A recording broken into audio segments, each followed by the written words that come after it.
नमस्कार। आकाशवाणी से प्रस्तुत है समाचार प्रभात।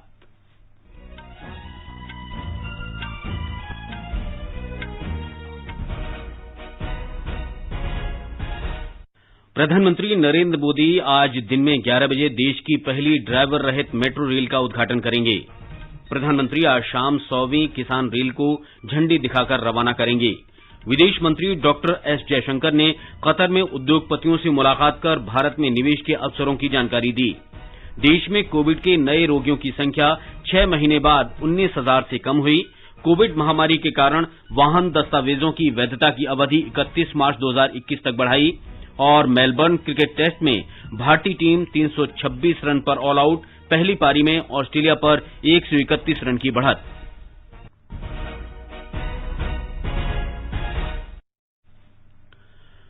समाचार प्रभात में सिद्धार्थ सिंह के साथ मैं मुकेश कुमार। कोविड महामारी के खिलाफ देश एकजुट होकर लड़ रहा है। आप भी हमारे साथ सुरक्षा और बचाव के 3 आसान एहतियाती उपायों का संकल्प लें। मास्क पहनें, 2 गज दूरी है जरूरी, सुरक्षित दूरी बनाए रखें, हाथ और मुंह साफ रखें। अब समाचार विस्तार से।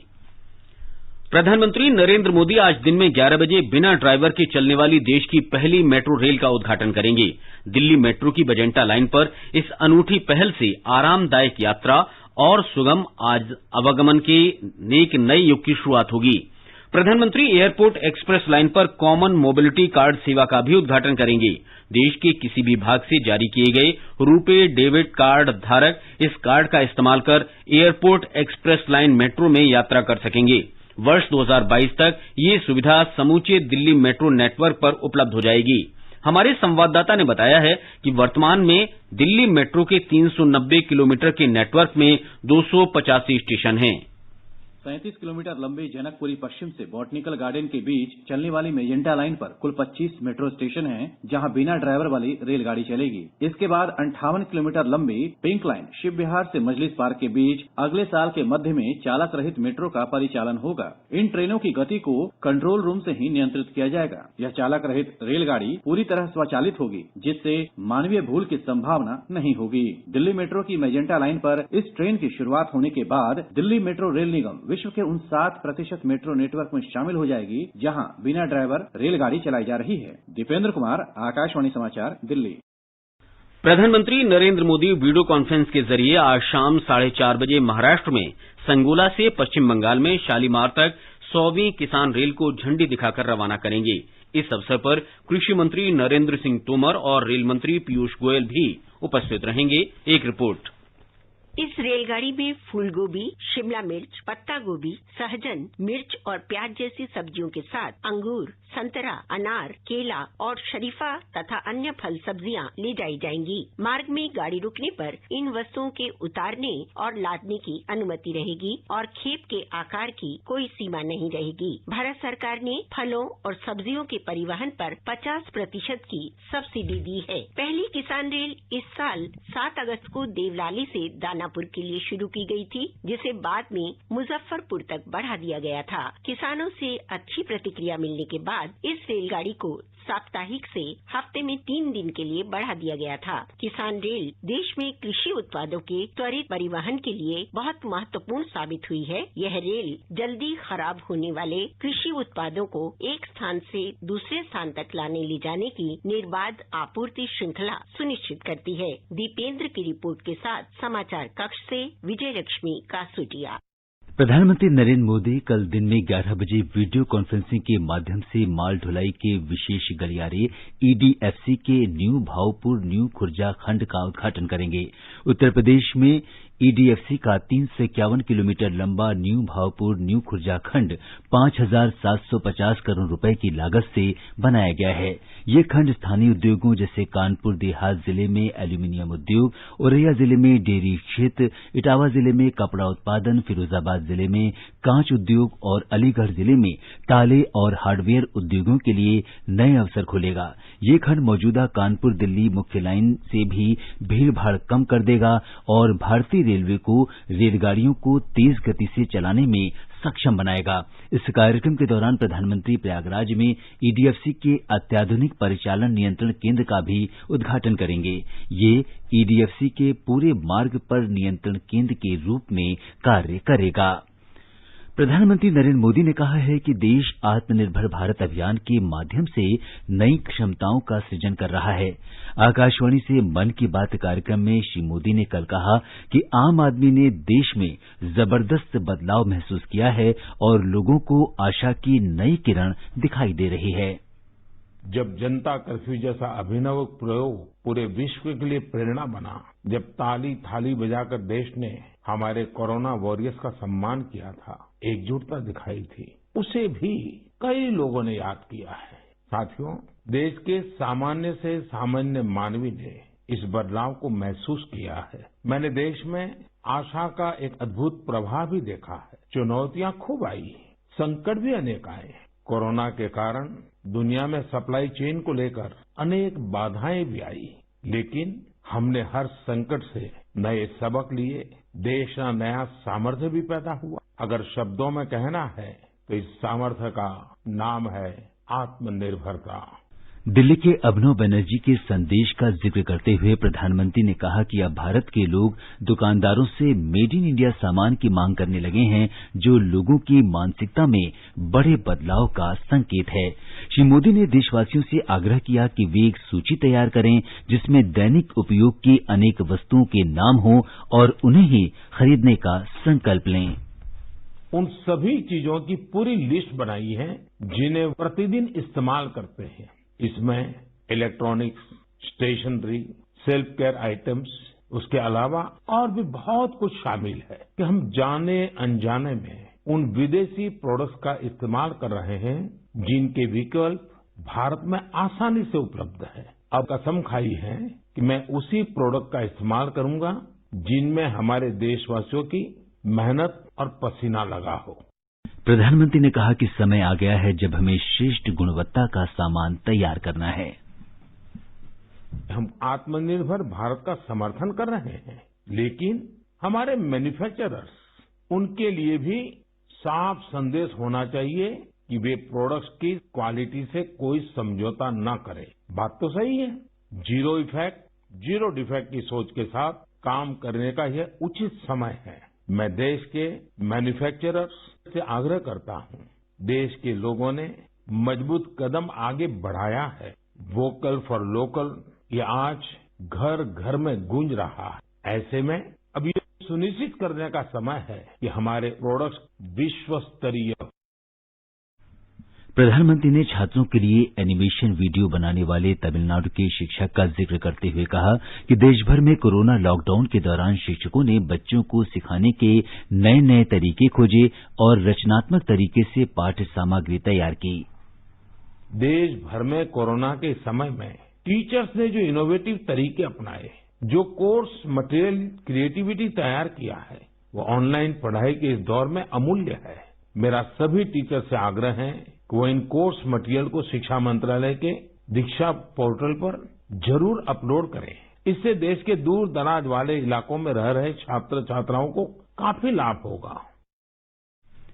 प्रधानमंत्री ने कहा कि केसरिया रंग सदियों से कश्मीर से जुड़ा रहा है और इस साल मई में कश्मीरी केसर को जियोग्राफिकल इंडिकेशन यानी जीआई टैग मिला है। केंद्रीय गृह मंत्री अमित शाह ने जोर देकर कहा है कि पूर्वोत्तर क्षेत्र का विकास केंद्र सरकार की प्रमुख प्राथमिकताओं में शामिल है।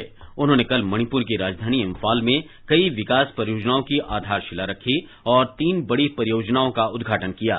श्री शाह ने कहा कि प्रधानमंत्री नरेंद्र मोदी के नेतृत्व में राष्ट्रीय जनतांत्रिक गठबंधन सरकार पूर्वोत्तर क्षेत्र को नई पहचान दे रही है। एनडीए सरकार ने मणिपुर के लोगों को सशक्त बनाने के लिए कई महत्वपूर्ण निर्णय लिए हैं। उन्होंने कहा कि इनर लाइन परमिट मणिपुर के लोगों के लिए प्रधानमंत्री का सबसे बड़ा उपहार है। श्री शाह ने कहा कि कभी उग्रवाद से प्रभावित मणिपुर अब विकास का प्रमुख केंद्र बन गया है। मणिपुर एक जमाने में इंसर्जेंसी के लिए, बंद के लिए, ब्लॉकेज के लिए जाना जाता था। लॉ एंड ऑर्डर की परिस्थिति मणिपुर में बहुत चर्चा में रहती थी। आज 3 साल हुए, एक भी बार बंद नहीं हुआ है। वो ही बताता है कि भारतीय जनता पार्टी का जहां शासन आता है वो लोगों के विकास के लिए काम करता है। गृह मंत्री ने कहा कि राज्य के युवा आईटी कौशल में उत्कृष्ट हैं और प्रधानमंत्री मोदी ने उन्हें सशक्त बनाने के लिए कई कदम उठाए हैं। ये जो ITSEZ है ये पूरे नॉर्थ ईस्ट के लिए एक दिशा दर्शक बनने वाला है, क्योंकि जिस प्रकार की दुर्गम भौगोलिक स्थिति है उत्तर पूर्व की, हमारे नॉर्थ ईस्ट की, इसमें ट्रांसपोर्टेशन के कारण बहुत सारी इंडस्ट्री का अवकाश यहाँ पर नहीं रहता। कच्चा माल लाना, बनाया हुआ माल ले जाना, ट्रांसपोर्टेशन कॉस्ट ही ऐसी आती है कि जिससे वो वायबल नहीं होता है। मगर ये ITSEZ ऐसी चीज है जो दिमाग से चलती है और कनेक्टिविटी से चलती है। दिमाग मणिपुर के युवाओं के पास है और कनेक्टिविटी मोदी जी ने कर दी है। मणिपुर के युवाओं के लिए एक नए रास्ते खोलने वाला काम ये ITSEZ को रहेगा।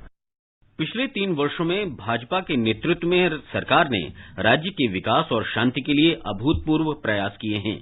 उन्होंने आश्वासन दिया कि राज्य में फोरेंसिक साइंस कॉलेज खोला जाएगा। श्री शाह ने मुख्यमंत्री एन बीरेन सिंह से इसकी प्रक्रिया शुरू करने को कहा। किसान संगठनों ने कल दिन में 11 बजे सरकार के साथ अगले दौर की बातचीत का प्रस्ताव रखा है। सिंघू सीमा पर संवाददाताओं से बातचीत में स्वराज इंडिया के अध्यक्ष योगेंद्र यादव ने कहा कि नए कृषि कानूनों का विरोध कर रहे सभी किसान नेताओं और किसान संगठनों के प्रतिनिधियों ने केंद्र सरकार के साथ अगले दौर की बातचीत का परस्पर सहमति से निर्णय लिया है। बृहस्पतिवार को केंद्र सरकार ने आंदोलनकारी किसान संगठनों को पत्र लिखकर नए सिरे से बातचीत के लिए आमंत्रित किया था। कृषि मंत्रालय में संयुक्त सचिव विवेक अग्रवाल ने अपने पत्र में किसानों के सभी मुद्दों पर चर्चा करने और उनका समाधान ढूंढने की सरकार की प्रतिबद्धता दोहराई थी। श्री अग्रवाल ने किसान संगठनों से अगले दौर की बातचीत की तारीख और समय बताने को कहा था। महाराष्ट्र के पूर्व मुख्यमंत्री और भारतीय जनता पार्टी नेता देवेंद्र फडणवीस ने कहा है कि केंद्र सरकार ने किसानों का कल्याण करने के लिए कई महत्वपूर्ण निर्णय लिए हैं। उन्होंने कहा कि इसीलिए देश भर के किसान नए कृषि कानून का समर्थन कर रहे हैं। श्री फडणवीस महाराष्ट्र के सांगली जिले में इस्लामपुर में किसान आत्मनिर्भर यात्रा के समापन समारोह में भाषण दे रहे थे। उन्होंने ये भी कहा कि किसानों को कई फसलों के लिए न्यूनतम समर्थन मूल्य तय करने के लिए केंद्र सरकार के महत्वपूर्ण फैसले से फायदा हो रहा है। उत्तर प्रदेश सरकार ने राज्य के स्कूली पाठ्यक्रम में सिख गुरुओं के इतिहास को शामिल करने का निर्णय लिया है। मुख्यमंत्री योगी आदित्यनाथ ने ये भी घोषणा की है कि राज्य के सभी स्कूलों में हर वर्ष 27 दिसंबर का दिन साहिबजादा दिवस के रूप में मनाया जाएगा। साहिबजादा दिवस के अवसर पर कल अपने आवास पर आयोजित गुरबाणी कीर्तन में मुख्यमंत्री ने ये जानकारी दी। उन्होंने कहा, साहिबजादा दिवस सिख गुरु गोबिंद सिंह के 4 साहिबजादों और उनकी माता के बलिदान की स्मृति में मनाया जाता है। श्री आदित्यनाथ ने कहा कि ये दिन मातृभूमि, देश और धर्म के लिए बलिदान देने वाले गुरु गोबिंद सिंह के पुत्रों और माता के प्रति कृतज्ञता प्रकट करने का दिन है। मुख्यमंत्री ने कहा कि सिख समाज को उसके कठिन परिश्रम के लिए जाना जाता है। सिख गुरुओं ने हिंदू धर्म की रक्षा करने के लिए अपना बलिदान दिया। ये देश उनके इस योगदान को हमेशा याद रखेगा। उप मुख्यमंत्री केशव प्रसाद मौर्य और दिनेश शर्मा सहित मंत्रिमंडल के कई मंत्रियों ने इस कार्यक्रम में भाग लिया। आगे बढ़ने से पहले एक नजर मुख्य समाचारों पर। प्रधानमंत्री नरेंद्र मोदी आज दिन में 11 बजे देश की पहली ड्राइवर रहित रेल का उद्घाटन करेंगे। प्रधानमंत्री आज शाम 100वीं किसान रेल को झंडी दिखाकर रवाना करेंगे। विदेश मंत्री डॉ एस जयशंकर ने कतर में उद्योगपतियों से मुलाकात कर भारत में निवेश के अवसरों की जानकारी दी। देश में कोविड के नए रोगियों की संख्या 6 महीने बाद 19,000 से कम हुई। कोविड महामारी के कारण वाहन दस्तावेजों की वैधता की अवधि 31 मार्च 2021 तक बढ़ाई। और मेलबर्न क्रिकेट टेस्ट में भारतीय टीम 326 रन पर ऑल आउट, पहली पारी में ऑस्ट्रेलिया पर 131 रन की बढ़त। विदेश मंत्री डॉक्टर सुब्रमण्यम जयशंकर ने कतर में उद्योग जगत के लोगों से मुलाकात की और भारत में निवेश के अवसरों पर चर्चा की। डॉक्टर जयशंकर इस खाड़ी देश की 2 दिवसीय यात्रा पर कल दोहा पहुंचे। उन्होंने अपनी यात्रा की शुरुआत भारत कतर व्यापार सम्मेलन के साथ की। विदेश मंत्री ने दोनों देशों के बीच व्यापार साझेदारी और मजबूत करने की प्रतिबद्धता की सराहना की। डॉक्टर जयशंकर ने कतर के राष्ट्रीय संग्रहालय का भी दौरा किया, जहां उन्होंने भारत और कतर के बीच ऐतिहासिक संबंधों के बारे में जानकारी प्राप्त की। एक ट्वीट संदेश में विदेश मंत्री ने कहा कि गुजरात वाणिज्यिक और व्यापारिक संबंधों का प्रमुख द्वार था। बाद में दिन में डॉक्टर जयशंकर ने कतर में रह रहे भारतीय समुदाय से वर्चुअल माध्यम से बातचीत की और कोविड-19 की चुनौती से निपटने में उनके सहयोग की सराहना की। उन्होंने न्यू इंडिया के विकास में भाग लेने का अनुरोध किया। भारत और वियतनाम के बीच नौसैनिक सहयोग को बढ़ावा देने के प्रयासों के तहत दक्षिण चीन सागर में दोनों देशों का 2 दिवसीय समुद्री अभ्यास कल संपन्न हो गया। भारतीय नौसेना ने ट्विटर पर यह जानकारी दी। भारतीय नौसेना का जहाज किल्टन मानवीय सहायता के रूप में बाढ़ प्रभावित लोगों के लिए 15 टन राहत सामग्री लेकर वियतनाम में हो ची मिन्ह शहर के नहा रोंग बंदरगाह पहुंचा। ये सहायता मिशन सागर तृतीय के तहत दी गई है। इस मिशन के तहत भारत कोविड-19 महामारी के दौरान मित्र देशों को मानवीय और आपदा राहत सहायता देता रहा है। ये समाचार आकाशवाणी से प्रसारित किए जा रहे हैं। भारत ने कोविड-19 वैश्विक महामारी के खिलाफ लड़ाई में एक महत्वपूर्ण उपलब्धि हासिल की है। पिछले 6 महीनों में पहली बार कोविड-19 से संक्रमितों की संख्या गिरकर 19,000 से कम हो गई है। केंद्रीय स्वास्थ्य मंत्रालय ने कहा है कि वर्तमान में भारत में करीब 2,78,000 मरीज अभी संक्रमित हैं, जो 170 दिनों के बाद सबसे कम संख्या है।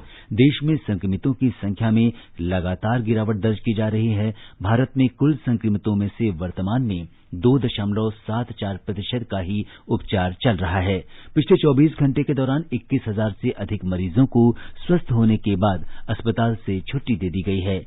देश में कोविड-19 से स्वस्थ होने की दर बढ़कर 95.82% हो गई है। उत्तर प्रदेश सरकार ब्रिटेन और अन्य देशों में कोविड-19 का नया रूप सामने आने के बाद परीक्षण के लिए नई मशीनों की खरीदारी करेगी। मुख्यमंत्री योगी आदित्यनाथ ने ब्रिटेन, फ्रांस और अन्य देशों से आए सभी लोगों का पता लगाकर उनका आरटी-पीसीआर परीक्षण करने का आदेश दिया है। साथ ही परिणाम आने तक उन्हें क्वारंटीन में रहने को कहा गया है। ब्यौरा हमारे संवाददाता से।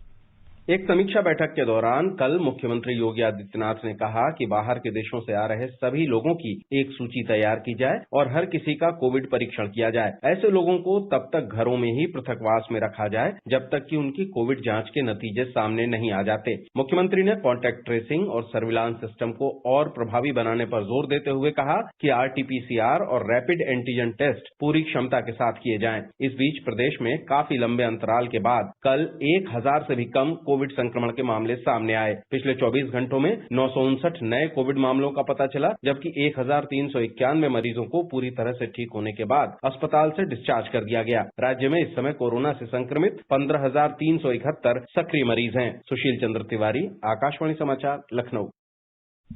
बिहार में कोविड-19 संक्रमण से अभी तक 2,44,688 लोग मुक्त हो चुके हैं। राज्य में उपचाराधीन रोगियों की संख्या लगातार कम हो रही है। अभी 4,923 रोगियों का राज्य के विभिन्न अस्पतालों में उपचार चल रहा है। कुल मिलाकर पिछले 24 घंटे में 703 रोगी स्वस्थ हो चुके हैं, जबकि कोविड-19 के 543 नए मामले दर्ज किए गए हैं। राज्य में कोविड-19 से स्वस्थ होने की दर बढ़कर 97.49% हो गई है। ये राष्ट्रीय औसत से 1.67% अधिक है। गुजरात में कोविड के नए मामलों में लगातार कमी आ रही है। पिछले 24 घंटों में 850 नए मामले सामने आए। राज्य के स्वास्थ्य विभाग के अनुसार कोविड से स्वस्थ होने की दर बढ़कर 93.91% हो गई है। ब्यौरा हमारे संवाददाता से। गुजरात में कोविड-19 संक्रमण के अब तक 2,41,845 मामले सामने आ चुके हैं, जिसमें से 2,27,128 मरीज ठीक हो चुके हैं। कल 920 मरीजों के ठीक होने के साथ अस्पतालों से छुट्टी दी गई। राज्य में अब तक 94,37,000 से अधिक लोगों का कोविड-19 के लिए परीक्षण किया जा चुका है। संक्रमण के सबसे अधिक 178 नए मामले कल अहमदाबाद में दर्ज हुए, जबकि सूरत में 158 मामले सामने आए। राज्य में इस वक्त 10,435 सक्रिय मामले हैं, जिसमें से 63 मरीजों को वेंटिलेटर पर रखा गया है। कल 7 मरीजों की मृत्यु के साथ राज्य में कोविड-19 से जान गंवाने वाले मरीजों की संख्या 4,282 हो गई है। योगेश पंड्या, आकाशवाणी समाचार, अहमदाबाद। नई दिल्ली के सफदरजंग अस्पताल में वर्धमान महावीर मेडिकल कॉलेज के डॉक्टर नीरज गुप्ता ने कोरोना वायरस के घातक प्रभाव और इससे मानव जीवन को खतरे के बारे में चर्चा की। आकाशवाणी के विशेष कार्यक्रम में बातचीत के दौरान उन्होंने लोगों से आग्रह किया कि टीका लगवाने के बाद भी इसे हल्के में न लें और सुरक्षित और स्वस्थ रहने के लिए सभी सावधानियां बरतें। ये एक विशेष नया वायरस है जिसका अभी तक चूंकि ह्यूमन बॉडी को संपर्क नहीं हुआ था, इसलिए जो है इतना तेजी से फैला है। और अब इसकी वैक्सीन भी तैयार हो रही हैं, तो वैक्सीन आते आते ये मेरे को लगता है कि अगले साल तक कंट्रोल में भी आ ही जाएगा। हर प्रकार जैसे कि H1N1 भी आया था, वो भी एक आदमी कह सकते वहम था, लेकिन वो भी एक वायरस था। सार्स वायरस पहले भी आए हैं, एवियन फ्लू या इस तरह के, उन सब की वैक्सीन बनी है। ये भी वही वायरस है, प्रिकॉशन लेनी आवश्यक है और इस प्रिकॉशन से आप बचे रहेंगे। बृहन मुंबई नगर निगम BMC ने ब्रिटेन, यूरोप, पश्चिम एशिया और दक्षिण अफ्रीका से आ रहे यात्रियों के लिए अपने क्वारंटीन दिशा निर्देशों में बदलाव किए हैं। निगम के नए निर्देश के अनुसार इन देशों से आए यात्रियों का RT-PCR जांच अब भारत पहुंचने के 7वें दिन कराई जाएगी। ये जांच यात्री के होटल अथवा ठहरने के स्थान पर ही कराई जाएगी। जांच का खर्च यात्रियों को ही वहन करना होगा। सड़क परिवहन और राजमार्ग मंत्रालय ने कोविड महामारी को देखते हुए वाहनों से संबंधित दस्तावेजों जैसे ड्राइविंग लाइसेंस, पंजीकरण प्रमाण पत्र और परमिट की वैधता की अवधि बढ़ाकर 31 मार्च 2021 कर दी है। मंत्रालय ने कल इससे संबंधित दिशा निर्देश राज्यों और केंद्र शासित प्रदेशों को जारी किए। मंत्रालय ने इससे पहले भी इस वर्ष 30 मार्च, 9 जून और 24 अगस्त को मोटर वाहन अधिनियम 1988 और केंद्रीय मोटर वाहन नियम 1989 से संबंधित दस्तावेजों की वैधता बढ़ाने के दिशा निर्देश जारी किए थे। मेलबर्न में भारत के साथ दूसरे क्रिकेट टेस्ट मैच की दूसरी पारी में आज तीसरे दिन ताजा समाचार मिलने तक ऑस्ट्रेलिया ने एक विकेट पर 18 रन बना लिए हैं। इससे पहले खेल के तीसरे दिन आज भारत की टीम पहली पारी में 326 रन बनाकर ऑल आउट हो गई। भारत को पहली पारी में ऑस्ट्रेलिया पर 131 रन की बढ़त मिली है। कप्तान अजिंक्य रहाणे ने 112 रन और रविंद्र जडेजा ने 57 रन बनाए। हनुमा विहारी ने 21 रन, शुभमन गिल ने 45, ऋषभ पंत ने 29 और चेतेश्वर पुजारा ने 17 रन का योगदान दिया। ऑस्ट्रेलिया की ओर से तेज गेंदबाज मिचेल स्टार्क और स्पिनर नाथन लियोन ने 3-3 विकेट लिए, जबकि पैट कमिंस ने 2 और जोश हेजलवुड ने 1 विकेट लिया। ऑस्ट्रेलिया की टीम पहली पारी में 195 रन पर ऑल आउट हो गई थी। भारत 4 मैचों की श्रृंखला में 0-1 से पीछे है। आकाशवाणी का समाचार सेवा प्रभाग वर्ष की प्रमुख झलकियों के बारे में वार्षिकी श्रृंखला प्रस्तुत कर रहा है। एनडीए सरकार ने श्रम कल्याण को काफी महत्व दिया गया है। कामगारों, विभिन्न उद्योगों और अन्य संबंधित पक्षों की जरूरतों के साथ तालमेल बनाने के लिए केंद्र सरकार ने 29 श्रम कानूनों के स्थान पर 4 श्रम संहिताएं तैयार की हैं। प्रधानमंत्री ने इन सुधारों को श्रमिकों के हित में बताया था और कहा था कि इन सुधारों से मजदूरों के लिए न्यूनतम मजदूरी और सामाजिक सुरक्षा सुनिश्चित करने के साथ साथ बड़े पैमाने पर रोजगारों का सृजन भी होगा। श्रमिकों के स्वास्थ्य, श्रमिकों की सुरक्षा, श्रमिकों की सुविधा और श्रमिकों के वेतन को लेकर अब कानूनों को सरल बनाया गया है। नए कानूनों के माध्यम से देश के सभी करीब 50 करोड़ संगठित और असंगठित क्षेत्र के श्रमिकों को वेतन मिले और वो भी समय पर मिले, इसको कानूनी रूप से अनिवार्य कर दिया गया है। श्रम सुधारों के प्रमुख बिंदुओं पर प्रस्तुत है हमारे संवाददाता की ये रिपोर्ट। सरकार ने मजदूरों से जुड़े 29 कानूनों को 4 श्रम संहिताओं में बदल दिया है। इन बदलावों के माध्यम से 50 करोड़ श्रमिकों को न्यूनतम मजदूरी और समय पर वेतन का कानूनी अधिकार दिया गया है। कार्यस्थल पर सुरक्षित वातावरण उपलब्ध कराने और मजदूरों के स्वास्थ्य की देखभाल के लिए कुछ आयु सीमा पार कर चुके श्रमिकों के वार्षिक स्वास्थ्य जाँच का प्रावधान किया गया है। वर्ष में 240 दिन काम करने के बाद ही छुट्टी पाने की सीमा को घटाकर 180 दिन किया गया है। इसके अलावा कार्यस्थल पर चोट लगने या मृत्यु होने पर नियोक्ता के ऊपर लगाए गए जुर्माने का कम से कम 50% पीड़ित श्रमिक को देने की व्यवस्था की गई है। महिलाओं को पुरुषों के समान कार्य स्वतंत्रता देने के उद्देश्य से उन्हें अब किसी भी प्रकार की संस्था में इच्छा अनुसार रात में काम करने की आजादी होगी। 40 करोड़ असंगठित क्षेत्र के श्रमिकों के लिए सामाजिक सुरक्षा कोष की बात कही गई है, जिसके तहत बीमा, पेंशन और मातृत्व अवकाश आदि की व्यवस्था की जाएगी। औद्योगिक इकाइयों में शांति और सौहार्द को बढ़ावा देने के लिए सरल और प्रभावी औद्योगिक संबंध संहिता बनाई गई है। दिवाकर, आकाशवाणी समाचार, दिल्ली। और अब एक नजर आज के मौसम के पूर्वानुमान पर। राष्ट्रीय राजधानी दिल्ली में आज सुबह हल्की धुंध देखी गई। न्यूनतम तापमान 5 डिग्री सेल्सियस दर्ज किया गया, जबकि अधिकतम तापमान 21 डिग्री सेल्सियस के आसपास रहने के आसार हैं। मुंबई में आसमान आमतौर पर साफ रहेगा। न्यूनतम तापमान 18 डिग्री सेल्सियस रिकॉर्ड किया गया, जबकि अधिकतम 31 डिग्री सेल्सियस रह सकता है। चेन्नई में भी आंशिक रूप से बादल छाए रहेंगे। तापमान 22 से 29 डिग्री सेल्सियस के बीच रहेगा। कोलकाता में सुबह कोहरा छाया रहेगा और दिन में आसमान साफ रहेगा। तापमान 13 डिग्री और 25 डिग्री सेल्सियस के बीच रहने का अनुमान है। उत्तर भारत में श्रीनगर में बादल छाए रहेंगे और हल्की बारिश की संभावना है। न्यूनतम तापमान 0 से 1 डिग्री सेल्सियस नीचे दर्ज किया गया है। अधिकतम करीब 6 डिग्री सेल्सियस रहेगा। जम्मू में न्यूनतम तापमान 6 डिग्री सेल्सियस रहा, जबकि अधिकतम तापमान 18 डिग्री सेल्सियस रहने का अनुमान है। लेह में आसमान साफ रहेगा। न्यूनतम तापमान 0 से 10 डिग्री सेल्सियस नीचे दर्ज किया गया, जबकि अधिकतम तापमान 0 डिग्री सेल्सियस रहने के आसार हैं। गिलगित में ये समाचार हमारी वेबसाइट newsonair.com/hindi पर भी उपलब्ध हैं। सिद्धार्थ, अब आप बताएं कि आज के समाचार पत्रों में क्या खास है। मुकेश, अगर आज के समाचार पत्रों पर एक नजर डालें तो प्रधानमंत्री के आकाशवाणी पर मन की बात कार्यक्रम में स्वदेशी उत्पाद के प्रयोग के संकल्प का आह्वान सभी अखबारों में प्रमुखता से है। राष्ट्रीय सहारा की सुर्खी है, पीएम का आत्मनिर्भर भारत पर जोर, उद्योगों से भी विश्व स्तरीय वस्तुएं बनाने की अपील। हिन्दुस्तान के अनुसार प्रधानमंत्री ने कहा, लोकल फॉर वोकल आज हर घर का मंत्र बना। भारत में बने उत्पादों के प्रयोग का संकल्प लें। पत्र लिखता है, प्रधानमंत्री ने सिख गुरुओं को नमन किया, कहा गीता हमारे जीवन की प्रेरणा। अमर उजाला की सुर्खी है, देश में आत्मनिर्भरता का सामर्थ्य उत्पाद की गुणवत्ता से न हो समझौता। पंजाब केसरी के अनुसार वर्ल्ड लेवल के प्रोडक्ट बनाना जरूरी। वीर अर्जुन लिखता है, जीआई टैग से कश्मीरी केसर को विशिष्ट पहचान। जनसत्ता लिखता है, कृषि मंत्री नरेंद्र सिंह तोमर ने वार्ता के लिए किसानों के राजी होने का स्वागत किया। रक्षा मंत्री राजनाथ बोले, न्यूनतम समर्थन मूल्य खत्म करने का कोई इरादा नहीं। नवभारत टाइम्स ने दिया है, टीकाकरण को अचूक, 4 राज्यों में आज से ट्रायल। हिन्दुस्तान ने तैयारी शीर्षक से लिखा है, दिल्ली में हर दिन 1 लाख लोगों को टीका लगेगा।